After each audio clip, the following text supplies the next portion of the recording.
Hi, my name is Kathy Fosno and this is Kat's Creative Corner. Welcome to Tuesday's card. Today we're going to be making a fun little nautical scene for a birthday. This is for my nephew who's turning 12 the end of the week, and I just thought he would like something like this. He's not little. It's hard to send him some of the cards you make for little kids, so you've got to kind of start thinking teenage boy almost. So I'm making this card. And I'm going to be using the Serene Scenery 6x6 stamp pad, or paper pad, that's a designer series paper pad that has amazing pictures. And we're going to be using this scene here, which kind of looks like you can use this as the bottom of the ocean, or it could be the beach, whichever way you want. I'm going to use it as the bottom of the ocean. We're also going to be using this Seaside Shore stamp set. Now, Stampin' Up! Doesn't carry black embossing powder, but they carry clear. So what we're going to do is we're going to use our basic black archival ink, and we're going to be using Wild Wasabi, and we're going to make them look like they were embossed with their own color. We're going to need to start with a piece of Pool Party cardstock cut at 4 1/4 and scored at 5 1/2, and we're going to crease that with the bone folder. And then we're going to need a piece of Tempting Turquoise cut at 5 1/4 by 4, and we're going to need a piece of that designer series paper cut at 3 1/4 by 5. Okay, so let's get started. We're going to use we're going to start with the seaweed,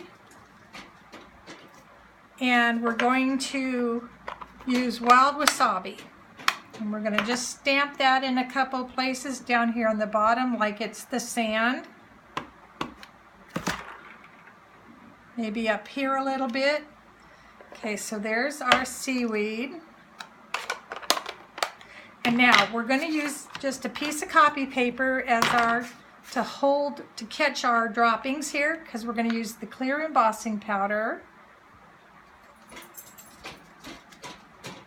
Make sure you get everything covered, and then take it, and I always just kind of flick it off. Then we're going to use our heating tool, and we're going to watch it just turn. It just gets more brilliant, a little bit brighter. It melts the powder and it gets darker and more intense.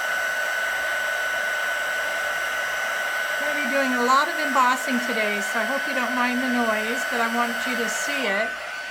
And you can tell it's done when it's shiny and in dark, the same hue all over. Okay, we're going to put this back in the jar so that we don't waste. Okay, now we're going to do a few things before we emboss again. We're going to do a couple of seashells, but we're going to use the archival black.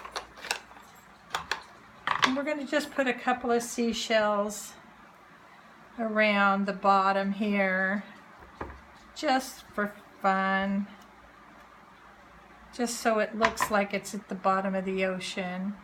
Don't rock your stamp because you can get a ring if you do. Okay, we did that, and we're going to do, I think that's all we're going to do to start. So let's go ahead and emboss those with our embossing powder and our heat tool again.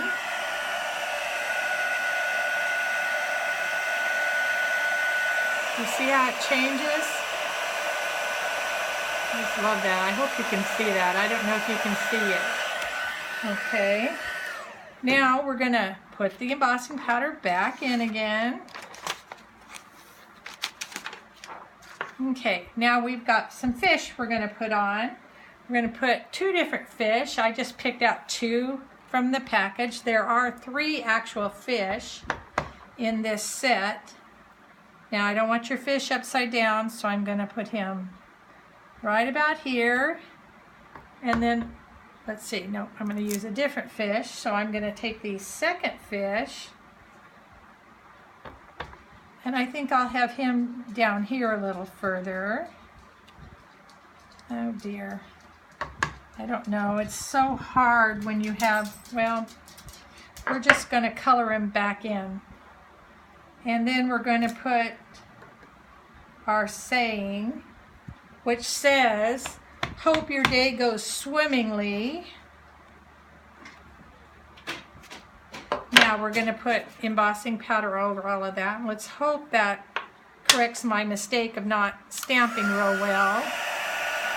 We can go back over it with the black marker. I'll show you that, because it didn't really intensify that area too well.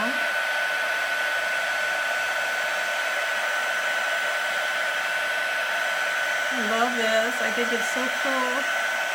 One of my favorite techniques. I learned this about 20-something years ago when I first started stamping. Okay, now all we have left to emboss is the bubbles. So let's go ahead and put some bubbles on. And we'll just do it to the side here. There's some bubbles there. And some bubbles there. And as you can see, I kind of got the halo I told you not to get because I pressed too hard. You have to be really careful with the clear stamps, which I know don't look clear, but that's what they're called. You have to be careful that you don't rock it, or you will get that little halo.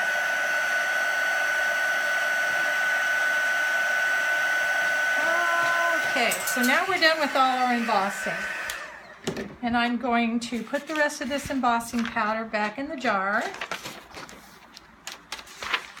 Okay, and put the lid on it so we don't knock it over, because we will. All right, now I'm going to show you what I'm going to do to fix this. I think this is basic black. Yes, it is. I'm just going to take on my marker, I'm going to take the pencil in, and I'm just going to kind of go over it. It's not ideal, especially since I'm not an artist, but it does help. Just be careful when you're stamping to try to make sure you press evenly and don't bounce. So that's not too bad. Okay, now we're going to color using Daffodil Delight. We're going to color one of the fish. Might as well color this one since we're already working on him. And I just colored in the whole fish. I didn't worry too much about being real artistic with it. Oops. And I'm going to use Calypso Coral. And I am using the brush side of the marker.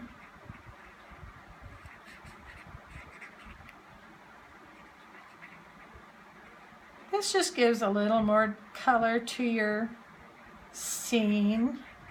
And I don't know if you've ever seen fish from the ocean, but they're usually pretty bright, some of them. It's, I've gone snorkeling in Hawaii, and that is so much fun to see all the pretty fish, and their yellows and their reds and stuff. Not really red, but anyway. There's your scene all colored in. I went ahead and colored in the, what are those, clams, oysters? I don't know. I don't know that much about seafood like that, but they're down there. There's shells down there. Maybe there's nothing in them. Okay. All right. Now we're going to just put it together. I'm going to turn this over. It has a little bit of embossing powder, and I don't want that in the way of my sticky. I'm going to use my Snell adhesive, and I'm going to cover the back. And I find on one that you've used for embossing, you want to make sure you get all the corners and edges, because it kind of can warp a little bit. So I want to put this on here on my Tempting Turquoise sheet, and then I want to put this one on my card base, let's see, yeah, I'm doing that right, on my full party card base. I use a lot of the glue. This isn't folded exactly clear. Let me see if I can fix that a little bit. Where's my bone folder? Why do things, there it goes. There it is. Okay, now we're going to put that on. And there's your card. I made one with a wild wasabi background, and I used a strip of ribbon. You could always use some of our dazzling gold glimmer paper at the bottom to make it like sand if you choose. That would be something you could do. So there's 3 cards for you, and each one's just a tad different. I hope you enjoyed this, and thank you for stopping by. If you did enjoy it, please give me a thumbs up. And I'd love it if you'd subscribe to my channel. For complete directions and a supply list for this card, you can go to my website, catscreativecorner.com, and you'll find everything you need on that channel. Thanks for stopping by.